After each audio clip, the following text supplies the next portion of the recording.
Nőszervezetünk találkozóin mindig jókat beszélgetünk, nagyokat nevetünk, jól érezzük magunkat. De emellett igyekszünk hasznosan is tölteni az együtt töltött időt, önmagunk és faluközösségünk javára egyaránt.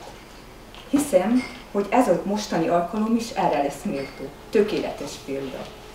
A ma esti interaktív előadás témáját mi és ők, helyünk a világban, nagyon közelinek, magunkénak érezzük, mintha pontosan rólunk szólna. Úgy gondoljuk, világít arra, hogy milyen lenne a világ akkor, ha az én helyett a mi venné át. Az egyéni érdek helyett a közösségi érdek, a közösség fontossága, sőt, még ezen túlmutatva, pontosan milyen szerepünk van nekünk, nőknek a mai társadalomban, a ma világában. Talán ez a ma este egyik legfontosabb kérdése. Zajnév Szálvit idézve hisszük, hogy az élet, úgy mint minden csoda és szép, a nőkkel kezdődik. A béke, hiszen mi fogunk először össze, és mi kezdünk a konfliktusok ellenére is együttműködni. És ahol a nők együttműködnek, ott csodák születnek. És ezt a csodát megélhettük. Megélhettük az elmúlt egy év folyamán, megélhettük az elmúlt pár év folyamán, többször is. Hála nektek, nőtársaim, hála nekünk a közös összefogásnak és az együttműködésnek. És akkor a rendkívüli, számunkra igen fontos téma feszegetéséhez felkérem az elnök urat, hogy tartsa meg. Köszönöm szépen. Mindenek előtt nagy tisztelettel meg szeretnék köszönni a meghívást a Háromszéki Nőszervezet elnökének, Weigel Ágnesnek, és nyilván a vargyasi hölgyeknek és férfiaknak egyaránt.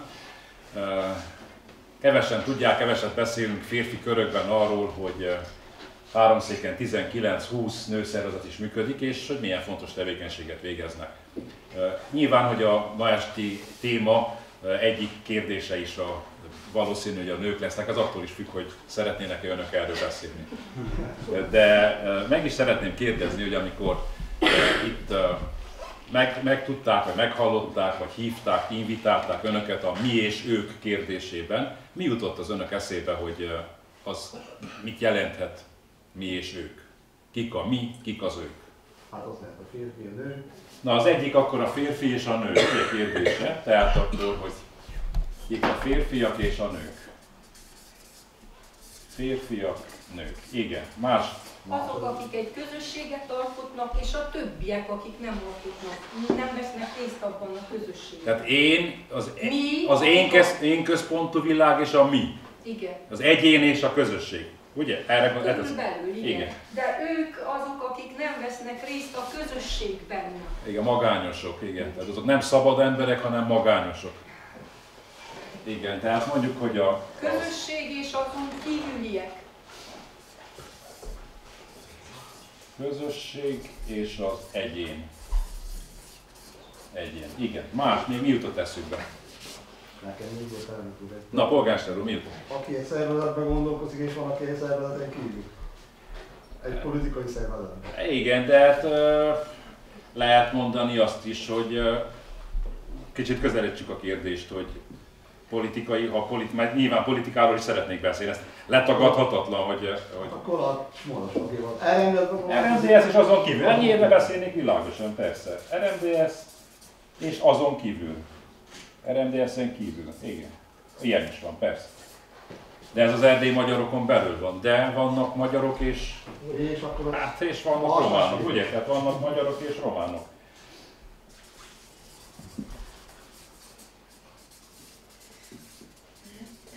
Na jó, még mi van? Még van-e valakinek ötlete? Társadalomtudósok szerint egy társadalomban a közgondolkodást a fiatalok és a nők változtatják mindig meg. Az, hogy a nők döntik el, ez nem csak a szerelemre igaz. Hogy látjuk az állatvilág, egész állatvilágban mindenhol a nők döntik el, hölgy válasz van. De az embervilágban is úgy van. Ugye, tehát általában a fiúk szoktak oda menni, és megkérdezik, hogy hozzám jössz-e, akarod-e, igen-e? Mire válasz az, hogy igen vagy nem. És hogyha a válasz nem, akkor abból nem lesz semmi. Ez egészen biztos, hogy akkor nem lesz semmi, igaz-e? A válasz csak jövőt, családot, közösséget csak igenekre lehet építeni. És ez igaz a politikai közösségre, igaz egy falu közösségre, igaz egy családra is, hogyha a nő azt mondja, hogy igen, akkor ott valami ki fog bontakozni, egészen biztos. Na tehát, visszakanyarodva, meggyőződésem, hogy igaz a társadalom tudósa kutatása, miszerint egy társadalomban, egy közösségben, falu közösségben, a családban, a falu közösségben és a nemzetközösségben is a fiatalok és a nők fogják megváltoztatni a közgondolkodást. Látjuk, hogy a finneknél sokkal másabb az oktatási rendszer, többet olvasnak, több a könyvtár, több könyvet vásárolnak. Finneknél valószínű, hogy nem tudják sokan, Európában a finnek voltak az elsők, amikor már 1906-ban, 118 évvel ezelőtt, a nők teljes egyenjogúságot élveztek. Finnország volt az Európában az első, ahol a nőknek volt 1900, hogy ne tévedjek, 7-ben már parlamenti képviseletük. És ezek a dolgok valószínű, hogy azért alakultak ki, tartja egy történet, egy legenda, azt mondja, hogy azért alakult ki, mert a finnországi nők évszázadokon keresztül korábban, 17., 18. évszázadban, 19-ben csak úgy mehettek férjhez, hogyha el tudták olvasni a Bibliát. Most képzeljék el, mondom, még ma is soknak nehéz lenne, de 200-300 évvel ezelőtt a nőknek akkor mehettek férjhez, ha el tudták olvasni a Bibliát. Rendkívül fontos dolog. Mert a társadalomnak elsősorban a nők, azok egyre műveltebbek lettek. És ki nevelte a gyerekeket? Az édesanyja nevelte a gyerekeket, elsősorban odahaza.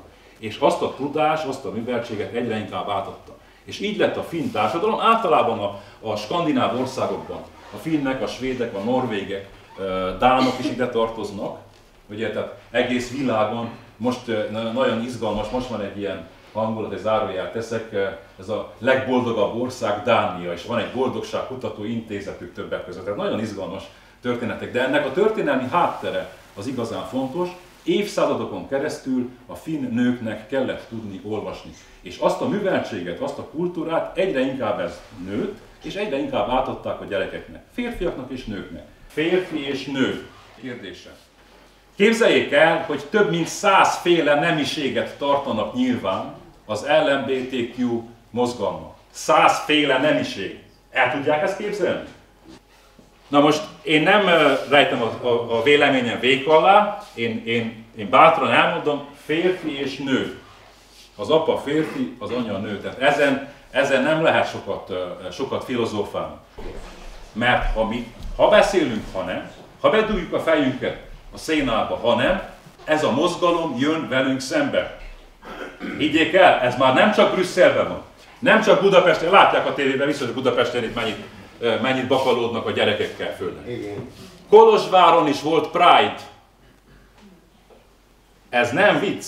Nem egyszer már, sokadikszor Kolozsváron is szerveztek Pride-ot.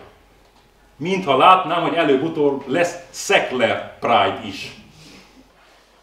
Egyén és közösség kérdése. Az a helyzet, hogy Európának egyik része abba az irányba megy, hogy ez az individualizmus, hogy az egyén a legfontosabb. Én vagyok a legfontosabb. A többi nem számít, a közösség nem érdekel. Nem érdekel a családközösség, ugye először lebontották a 19. században, elkezdték lebontani az Istent, szekularizáció folyamatot.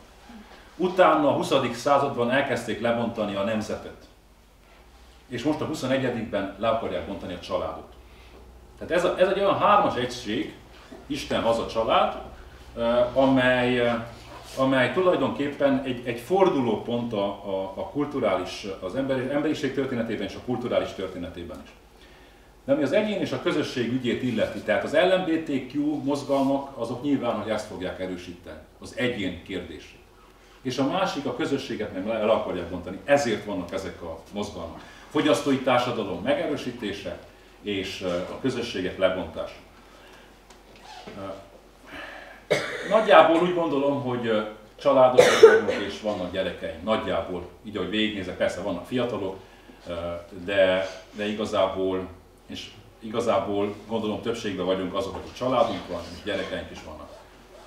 Addig gondoljanak bele mindenki a saját életébe, addig, amíg nem volt gyerekünk, vagy nem volt családunk, akkor hajlamosabbak voltunk csak saját magunkra gondolkodni.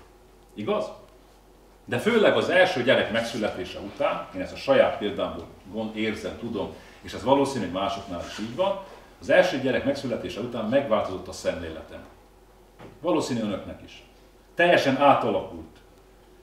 Képzeljék el, édesapám 89-ben, amikor a fordulat volt Romániában, azt mondta, hogy fiam, ha én tudnám azt, hogy nektek a hugoddal jobb lesz az életetek, én a saját életemet feláldoznám.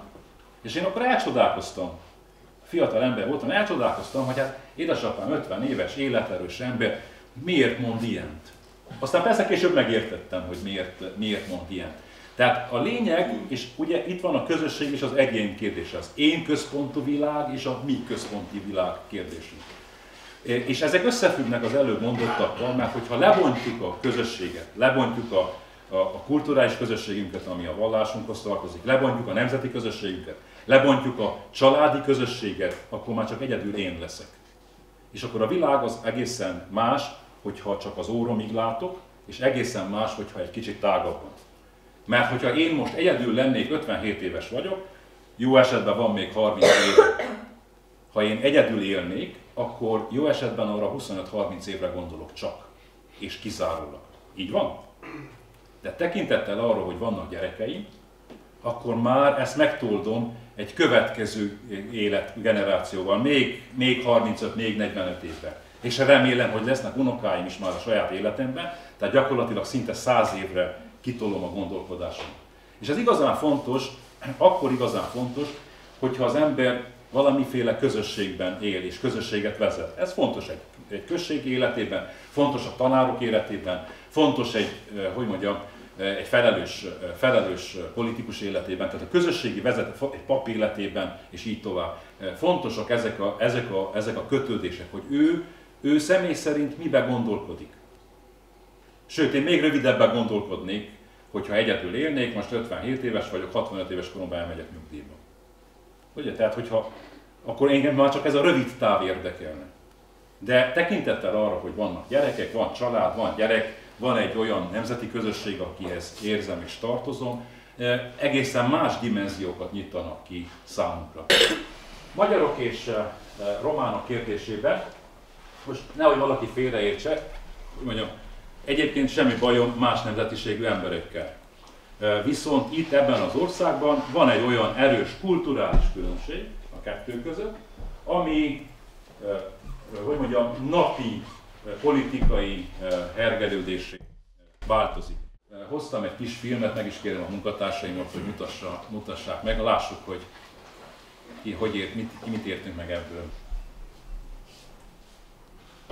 Zilele trecute, în timp ce românii sărbătoreau Ziua Națională a României, liderul UDMR, Kelemen Hunor, care este un Laszlo Tőkés mai tânăr și mai prost, se afla la Washington, unde arunca din nou cu venin și noroi în România, vorbind despre o așa zisă stare deficitară a drepturilor comunității maghiare din România. Toate afirmațiile pe care Kelemen Hunor le face peste tot în Europa sau la Washington sunt simple minciuni, care trădează loialitatea acestuia față de un stat străin, față de București, care îi plătește salariul generos de demnitar al statului român. Atunci când Kelemen Hunor ocupă înalte demnități publice, România respectă drepturile comunității maghiare din România. În schimb, atunci când Kelemen Hunor, deputat în Parlamentul României, nu mai ocupă funcții în guvern, România încalcă drepturile minorității maghiare din România. Considerăm că afirmațiile pe care le face Kelemen Hunor sunt inacceptabile. Iar toată activitatea elitei UDMR nu trebuie finanțată de la bugetul de stat al României. Într-o viitoare guvernare AUR, UDMR va primi 0 lei de la bugetul de stat pentru a finanța această atitudine șovină, xenofobă și anti-românească. Vom finanța fără doar și poate activitatea comunității maghiare din România. Reamintim faptul că, spre exemplu, în rândurile noastre există membri contizanți. Însă nu mai putem continua să finanțăm această atitudine antiromânească a elitei politice maghiare din România. Mulțumesc frumos! Alo! Ei, de unde vă gândiți voi mai să vă faceți joc de România? Rușine să fie trădătorilor! Niciodată nu a fost majoritar trădătorilor! Niciodată nu! Dacă nu-ți place, du-te în Ungaria! Nem tudom, ismerik ezt? Igen. Sosonka hölgyet. Itt van egy, kaptak-e Vargyason egy ilyen karácsonykor? Mit ír rajta? Nagyon csak ki? Nem, hát a következő kép kéne legyen. Nincs több kép? Azt mondja, végül is mindannyian románok vagyunk, mert ez a mi országunk. Na még egyet? Még kéne legyen egy kép. Azt mondja, La mulți ani, fraților, mândért nie magyară. Boldog új évet, magyar nemzetiségű román testvérek. Na, és akkor el is jutottunk ezekhez a kérdésekhez. Tehát az elején is említettem, hogy én nem szoktam zsákba-macskát árulni. Tehát ebben az életkorban, amelyikben vagyok, ennyi tapasztalattal, amit sikerült eddig legalábbis összegyűjtenem, az egyenes beszédet szeretem. Persze az egyenes beszéd mindig nehezebb, mert karcosabb, mert dörzsöli a másokat, meg vitára ad okot, de én ezt állom, és továbbra is azt mondom, hogy a legfontosabb az egyenes, világos beszéd. Az ilyen, hogy így is lehet, így hamukázni, én nem szeretek. Ezért is mondtam az elején, hogy politikai kérdésekről is lesz szó, tehát ez kétségtelen, igen. És ezek a kérdések is ahhoz tartoznak magyarok és románok, RMDSZ és a többiek. Sőt, az RMDSZ belül, vagy magyarok az RMDSZ és magyarok az RMDSZ-en kívül, ilyen is van. Azt önök is tudják, hogy tele van a sajtó vele, és hát ez közbeszéd is, hogy az idén, 2024 az egy ilyen szuper választási év lesz. Nézzék, tehát 2024-ben nem csak az a lényeg, hogy lesz 4 választás, európai parlamenti, helyhatósági, parlamenti, illetve román államelnöki választás. Nem ez a fontos, és nem is az, hogy 2024 van, mert 2024-ben, amiről dönteni fogunk, az nem 2024-ről szól. 2024-es választás nem is 2025-ről szól. 2024-ben amilyen döntéseket meg fogunk hozni, azok hosszú távra, 10 évekre, évtizedekre fogják meghatározni az erdélyi magyarok sorsát. És azt is megmondom, hogy miért.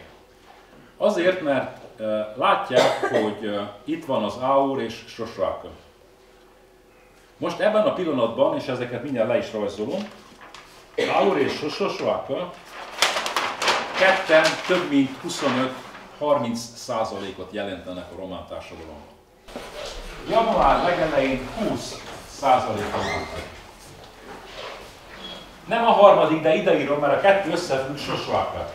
Van egy SOS nevű pártja. Január elején 7% volt. Ő onnan jött ki, de az a kettő ugyanazt mondja, tehát ők már január legelején 27%-on állnak. Ezt mindig úgy szoktam lerajzolni, hogy ha van egy gödör, ebbe a gödörbe beleesik 6 bárány, és 94 farkas. Farkas Sándor, kérdezem, hol van? Demokratikusan eldöntik, hogy mit fognak vacsorázni. Sándor, maga szerint mit fognak vacsorázni? Na, értik-e? De azért mondom, hogy ugye nekünk itt könnyű. Vargyason vagyunk, rendben van a dolog, megy az ipar.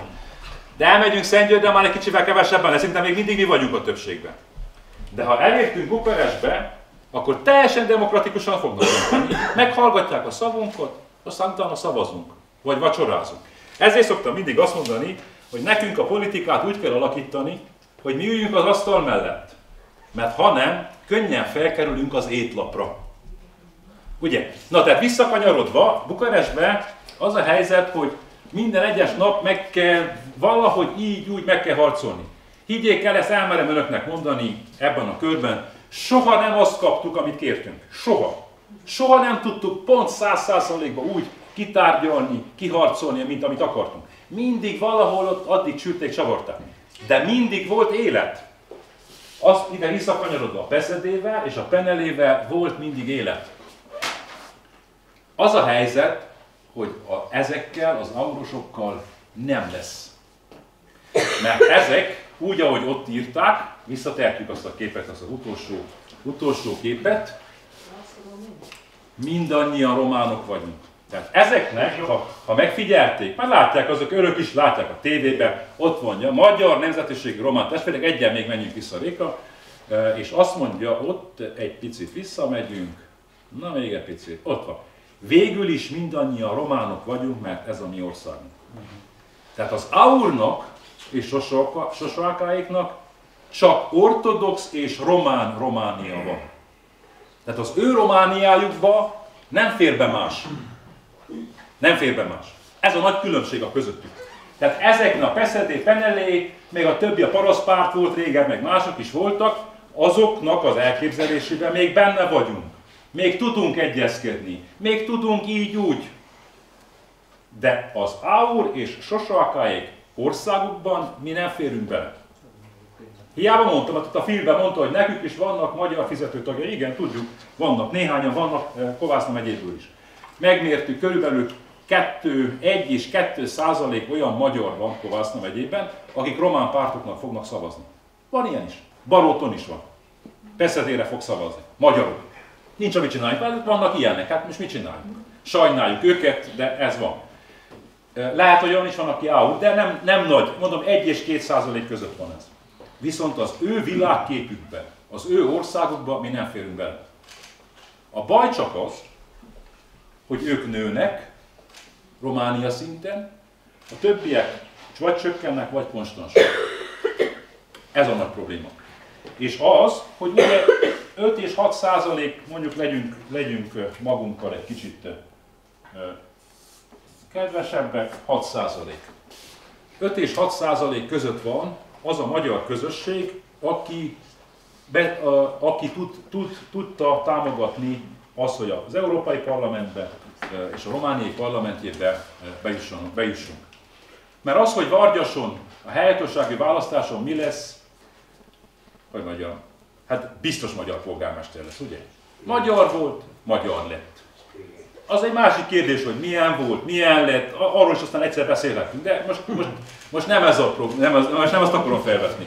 Bár szívesen felvettem, mert jó barátságban is vagyok, és látom azt, hogy Vargyas fejlődik. Ugye egy alvó faluból egy cselekvő falu lett. Egy kicsit nehéz, az is igaz, hogy amikor megáll a vonat, aztán nehezebben indul el, de elindul. Na de ez most nem ez a téma, és tényleg nem akarok sem személyeskedni, sem mérleget vonni, aztán majd tartunk egy ilyen beszélgetést, és egyszer polgármesterről veszük szépen, hogy mind. De Vargyason nem változik meg az élet, ezt akartam mondani. Akármi lesz. Ha 19-en mennek el szavazni Vargyason, és abból 10 Lajosra szavaznak, akkor ő lesz a polgármester pont. De ha Vargyason 19-en mennek el szavazni az európai parlamenti választáson, és a bukaresti parlamenti választáson, akkor mi oda térdettünk. És nem én, Tamás Sándor, nem a parlamenti képviselőink, hanem a magyar közösség. A magyar közösség. Az a magyar közösség, amelynek egy gondolkodó, értelmiségi, értelmes része itt van most Vargyason, akikkel beszélgetünk. Tehát ezek a nagy kérdések. És azt akartam elmondani, hogy 24-ben, az idejében, ezeken a választásokon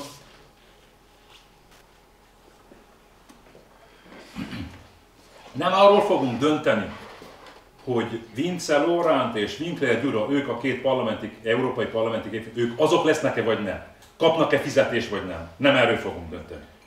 Ez egy része az egésznek. Arról fogunk dönteni, hogy Brüsszelben milyen hangok erősödnek fel. Tehát az a helyzet, hogy Brüsszelben persze ez a két erdélyi magyar parlamenti képviselő, hogy mondjam, nem tudja átállítani a váltót. Ott vannak még 700-an. Viszont azért fontos, mert ez a két, vagy esetleg három, mert olyan is volt, nem is egyszer, hogy 3 képviselőnk volt 2007-ben és 2009-ben is, 3 parlamenti képviselő volt, Tőkés püspök úrral együtt. Ezek az emberek azt a tábort tudják növelni, akik azt akarják, amit Orbán Viktor mond. Ez teljesen világos.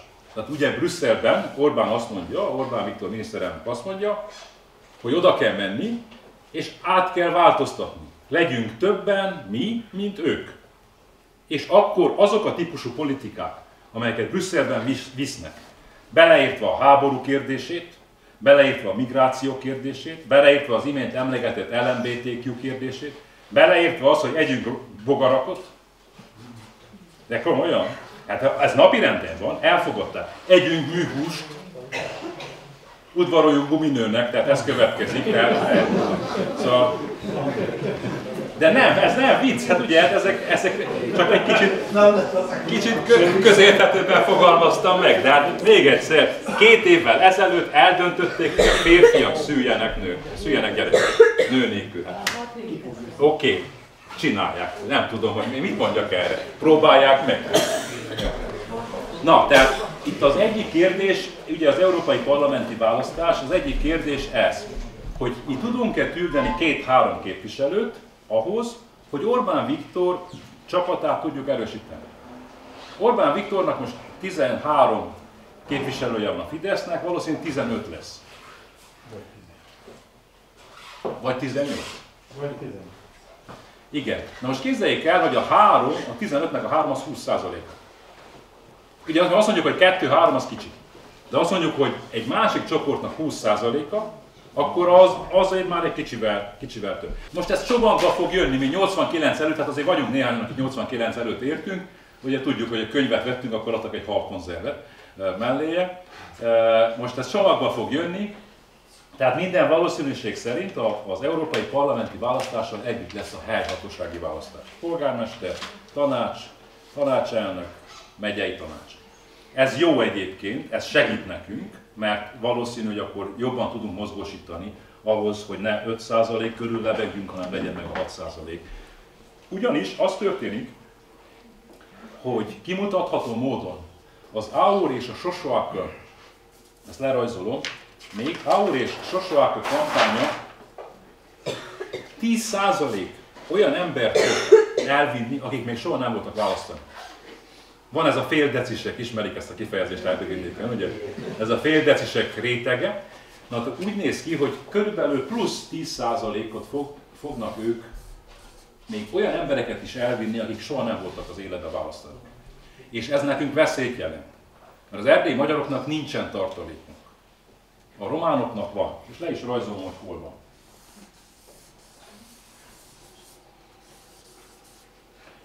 Itt van Románia, de itt van mellette Moldávia. Soha nem beszéltünk erről. Moldáviában lakik 3 millió ember. Úgy, hogy Moldáviában vagy a világban, moldávok. De ebből a 3 millióból van 1 millió román állampolgár. Az 1 millióból 700 000 szavazati joggal rendelkezik. Tehát Romániának, a románoknak, a román pártoknak van még 700 000 olyan állampolgáruk, akik szavazni tudnak. Nekünk magyaroknak nincs. Tehát nekünk nincsen keletről jövő hátországunk, akik segítenék. Most nem azt mondom, hogy mind a 700 000 fog szavazni, mert az nem igaz. De az igaz, hogy van egy ekkora nagy tartalék, szerte van a világon, vagy Romániában is nagyon sokan vannak, több 100 000-en vannak, akik fognak szavazni az idei választáson. Ez azt jelenti, hogy a választáson való részvétel meg fog emelkedni, és az a küszöb, ahogy be lehet jutni oda, az az 5%-os küszöb, az emelkedni fog. Nekünk a mi számunk az konstans. Mi azt nem tudjuk emelni. Azt igen, hogy jobb lesz a mozgósítás. 10 magyar emberből ezidáig 4,5 ment el szavazni. Azt tudom, hogy körülbelül 25-30% nincsen idehaza. Ezt tudom. Vegyünk ki a végéből 3-at. Elmentek ez idáig szavazni 1, 2, 3, 4 és fél. De még mindig van a faluban, és ez minden faluban így van, még mindig van 25%, itt van 5, itt van 10, és itt is van 10%. 25% olyan ember, aki nem volt az elmúlt választásokon szavazni. Itthon van a faluban, de nem volt választani, nem volt szavazni. Tehát én azt szeretném kérni önöktől, hogy ebben segítsenek nekünk az elkövetkező időszakban.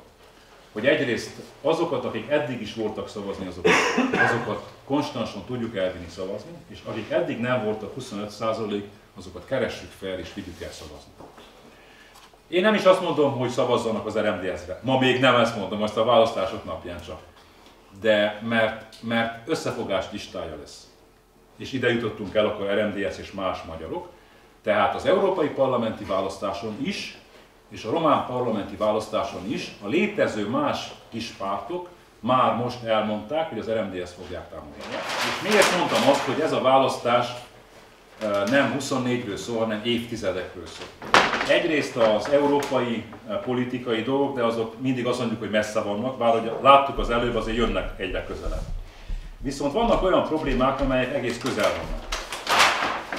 Lehet, hogy van ott a teremben olyan, akinek a figyelmét nem kerülte el, hogy át akarják szervezni Románia közigazgatását.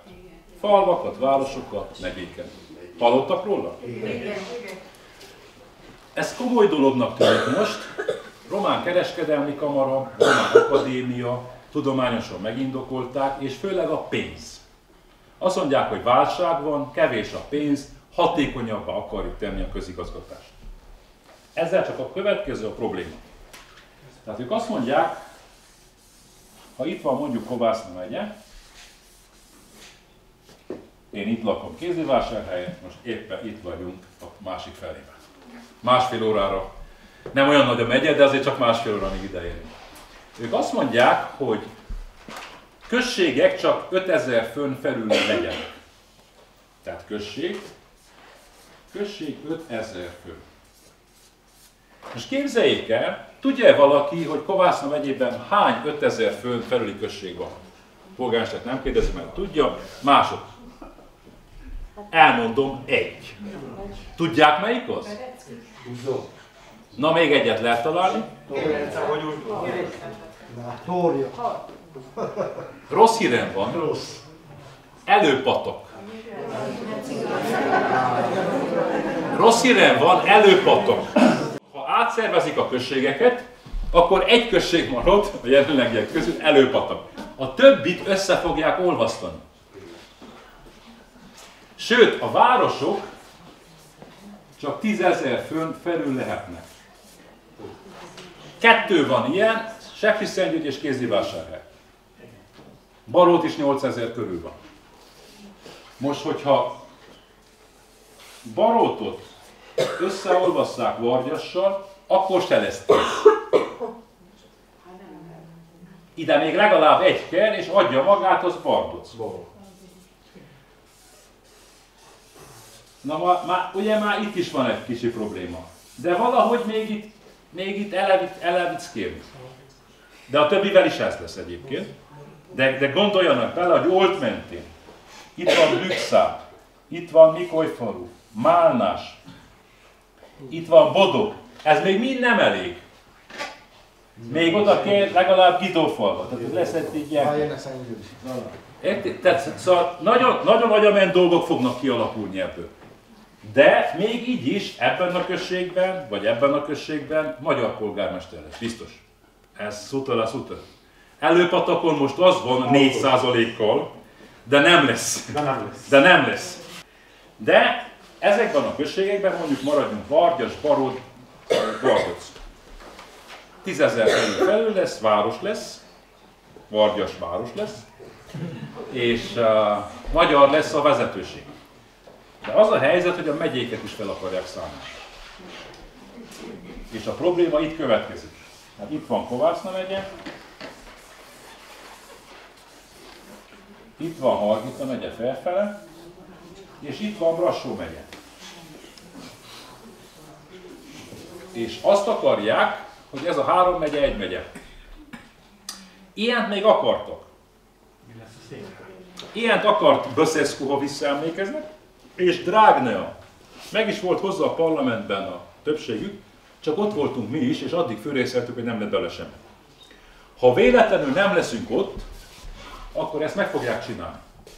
Ennek a következménye az lesz, tehát most ebben a pillanatban Kovászna megyében van 72% magyar, Hargita megyében van 86% magyar, és itt van 6% magyar Brassóban. Ezt úgy találták ki, hogy ennek a következménye az lesz, hogy ebben a nagy megyében lesz durván módon 1 millió ember. 1 millió. Szuper megyében. Ebből az 1 millióból, hogy ne tévedjek, mert itt ki is számoltuk.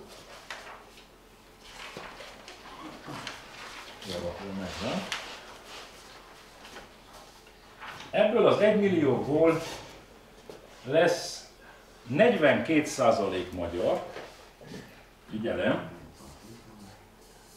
42% magyar, azt mondja, hogy lesz 53% román, 53 román, és van még vagy 3-4% cigány.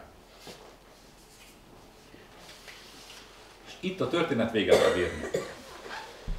Mert ugyanaz a dolog. Beleesik a gödörbe 42 bárány, 53 farkas, aztán demokratikusan eldöntik. Először azzal kecsegtetnek, hogy lesz egy-egy alelnök. Majd elmehetek alelnöknek Brassóban. De aztán utána választás lesz. Így jött ki a dobozból, nincs amit csináljunk. Szeretjük, egyébként szeretjük, nekem is sok magyar barátom van, mindig ezt szokták mondani. Annyi magyar barátom van, mondják a román kollégák. Mondtam, jó, de az még nem elég. Ez az egyik a politikai része. A másik, hogyha megcsinálják ezt a szuper megyét, akkor itt lesz a megyei tanács Brassóban. Vargyasról ahhoz, hogy nem ezt a gyönyörű épületet, hanem egy tyúkpajtára építkezési engedélyt kérjenek, be fognak jönni Brassóba, és kifizetnek 2,17 banit. Bejön a néni, kerítést akar csinálni, ki fog fizetni 4,60 banit. Szépen beül a buszra, vonatra, bevonatozik, eltölti az idejét. Nem biztos, hogy mindenki fogja érteni, hogy mit akar. Előre kedvesek lesznek, aztán a következő évben már kevesebbet lesznek kedvesek, és aztán így. De lehet, hogy nem is fog sikerülni. Itt van például a háromszéktánc együttes. Büszkeségünk. Tehát Kárpát-medence európai szintű profi tánc együttes. De majd a megyei tanácsba fogják eldönteni, hogy kinek mennyi pénz fog jutni. Megyéhez tartozik most is, és mi eldöntjük, mert a szívünk ezt mutatja. Csak most a megyei tanács, most Szentgyörgyön van. És itt 72% vagyunk. A többi 23-mal, 22 románnal sincsen baj, mert én tudom kezelni őket, ők is megkapják az övéket, és mi is megkapjuk. Akartak építeni ortodox keresztet Bárkányba, mondtam, hogy rendben van. De ha a Perkő tetején akartak volna építeni Szentléleken, akkor nem lett volna rendben. De ezt megértették. Viszont, hogyha beköltözünk ide Brassóba, ahol 42%-unk lesz, jól el fogjuk tudni mondani a véleményünket. Ismernek, olyan fából faragtak engemet is, felkészülök, elmondom a mikrofontól a véleményt. De az annyi. Mert aztán utána szavazunk, ugye? Meg fognak hallgatni, lehet, hogy meghallgatnak, korrektek lesznek, kedvesek lesznek, barátságosok lesznek, adnak szót, tessék beszélni. Csak aztán utána szavazunk, és döntünk a kérdésekről. Na, egyházak támogatása, beruházások kérdése. Tehát én csak azt akartam ebből kihámozni, hogy lehet, hogy önök, amíg nem voltak itt, vagy miatt elmegyünk, mások a problémák. Vannak családi dolgok, minden. Nem foglalkoznak ezekkel a kérdésekkel önök. Viszont ezek a kérdések önököt érintik. Mindannyiunkat érintenek. Engem is. Nem azért érintenek engemet, hogy leszek-e megyei tanácselnök, vagy nem leszek. Én ügyvéd vagyok, erdész voltam, éppen itt Erdővidéken, valamikor, biztos, hogy éhen nem fog halni, 100%-os. Vannak a szüleimnek földjei, ha kell, stb.